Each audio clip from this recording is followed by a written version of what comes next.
Today is May 9th, making it Piccolo Day in Dragon Ball as King Piccolo announced, but over the years this has now been translated into Goku Day as Goku's a much more prominent character. But as my personal favorite character in the Dragon Ball series, I've never actually explained to you guys why Piccolo is my favorite character, and if Piccolo is one of your favorite characters or your favorite character yourself or Goku, let me know why in the comment section below, as in this episode of Dragon Ball Uncensored, I'm gonna talk to you guys about why Piccolo's my favorite character for fun. So, without wasting any more time, let's get straight into this video. So, with all that stuff out of the way, originally in Dragon Ball Z, because I obviously saw Dragon Ball Z before I saw Dragon Ball, Future Trunks was originally my favorite character, and one of the reasons why is because I used to play all of those Dragon Ball Z Budokai games, and I would always be playing with my friend JP, whose name I'll leave anonymous, and we would play all the time, and I always loved using Future Trunks because,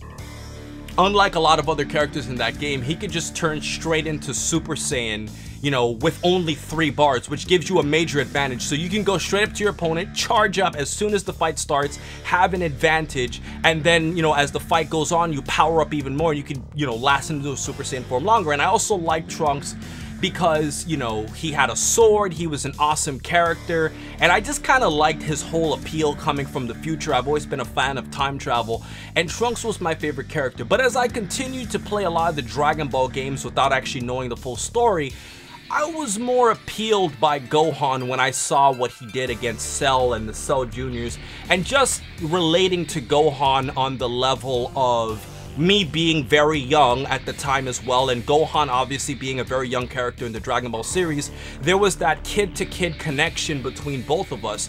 So over time, Gohan kind of became my favorite character, and I just kind of liked the way he was just a peaceful guy. He only used fighting and violence whenever he needed to absolutely protect his friends, and most importantly, I really liked Future Gohan. Future Gohan and Teen Gohan were my favorite versions.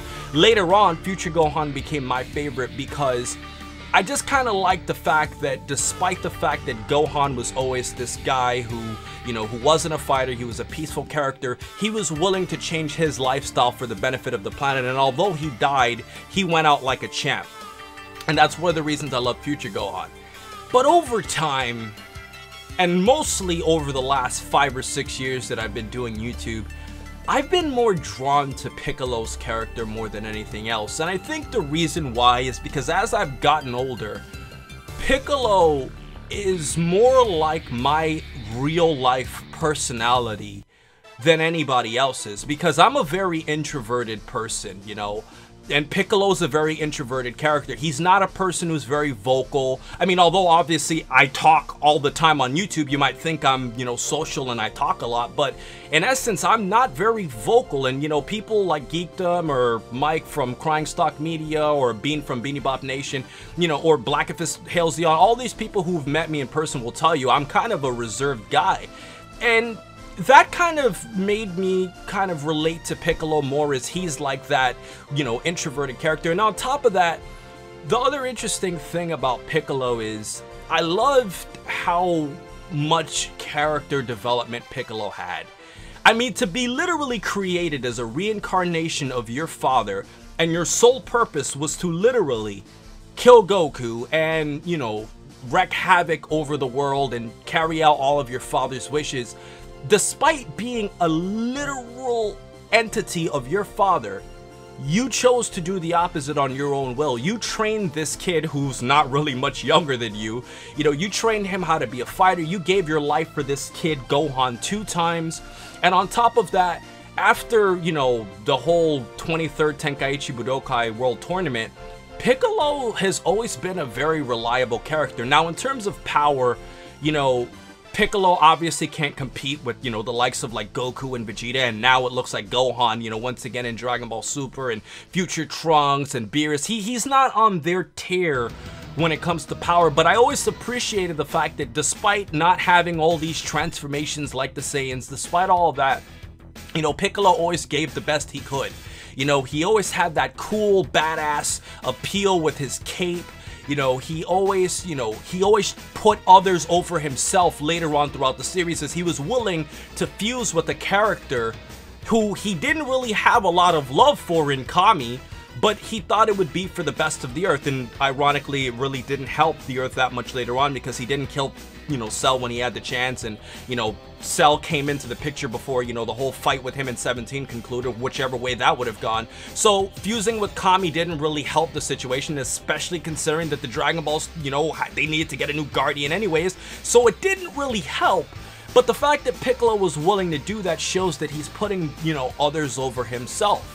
And if we look throughout the series, you know, going through battles on Namek and, you know, fighting against the Saiyans and, you know, every fighter that Piccolo's ever encountered, he always uses his mind in the fights, and that's one of the reasons I really love Yu Yu Hakusho fights, because the fights are way more cerebral, where it's not just about power and speed, you know, sometimes it's about your techniques, how you use them, and it was always interesting to see how, you know, Piccolo with his Hell Zone grenade, you know, or like when he was trying to, like, you know, do a sneak attack on Nappa with Krillin during the Saiyan arc, and, you know, Gohan, you know, he was a kid, so I don't blame him for being scared, but, you know, Piccolo has always been trying to, you know, maximize the situation regardless of how small, you know, the amount of power he has is, and he's always doing everything in his best power to stop the enemies. For example, when you go back to the Hyperbolic Time Chamber with him, Gotenks, and Buu, you know, Piccolo realized, well, guess what? If we can't beat this guy, well, let's just trap ourselves in here. He's probably going to kill us. They're going to wish us back, and everything will be saved. And it turns out that Gotenks screwed up, and, you know, Gotenks was pretty much hiding Super Saiyan 3 the whole time. That pissed Piccolo off.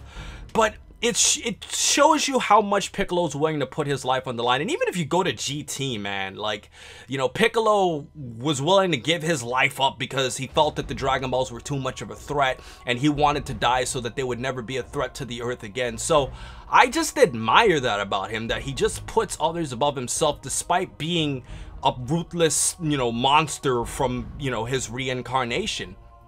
And to top some things off here, guys, there's some other things like the fact that, you know, he has some really cool techniques and abilities, such as, you know, the special beam cannon, the Hell Zone grenade, you know, Piccolo, you know, obviously has the ability to regenerate. He can fuse with other Namekians, and he gains, like, their memories and their powers in himself. I just really like that about him. It added a different appeal, and one of the reasons why I love the Android arc so much is because I've always felt that the Android arc of Dragon Ball was a time where Goku, Gohan, Vegeta, Goku, and Piccolo were all so relevant to the plot, and those are my 5 favorite characters in the Dragon Ball series. And I just loved how that arc, you know, managed to, like, give all of those characters their shine and, you know, their moments throughout the series. And Piccolo definitely had his moments, you know, here and there, and, you know, he's just had minor moments. And even though in Dragon Ball Super, you know, his role has been significantly reduced, he really didn't do that much against Frost. You know, in the Resurrection of F arc, he really didn't do that much against Frieza and all of his soldiers. You know, Piccolo tried. You know, he was there, he fought, and his power was once again limiting him from really dominating the plot the way the other characters in the Dragon Ball series could. But, you know, he gave up his life for Gohan, even though if Gohan really died, it probably wouldn't have made that much of a difference if Goku would eventually be able to sense where they were anyways, because, I mean, because Gohan and Piccolo and the others were kind of irrelevant to Frieza in terms of power. But it's still willing to show that it's like, well, we're all flies compared to this guy, but I'm gonna give my life for you once again. And it really shows that although his death was kind of thrown away for the series, he was willing to die again, and that kind of gives a character an appeal. He always fights, he always trains, as we've seen in Super, which confirms it more, and it's always been implied, you know, from some Toriyama statements. Piccolo always continues to train. He doesn't care that he's never going to be stronger than Goku or Vegeta. He trains because it's his will.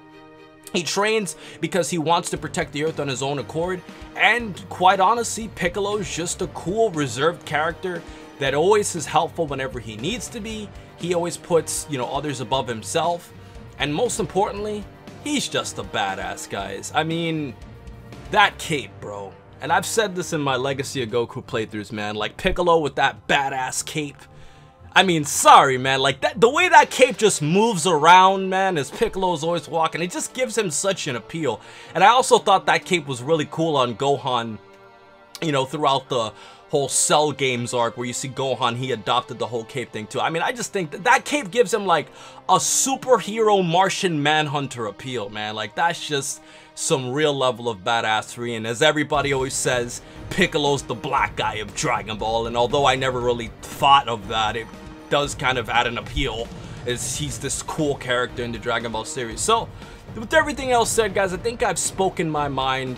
Piccolo's my favorite character in the Dragon Ball series. My favorite characters used to be Trunks and Gohan, but for this Piccolo's Day special, I felt that I should just sit back, relax, and just share my thoughts with you. So, with everything else said, please remember to rate, comment, and subscribe. And remember, as I always say, to have a great day, guys, and I hope you love this episode of Dragon Ball Uncensored.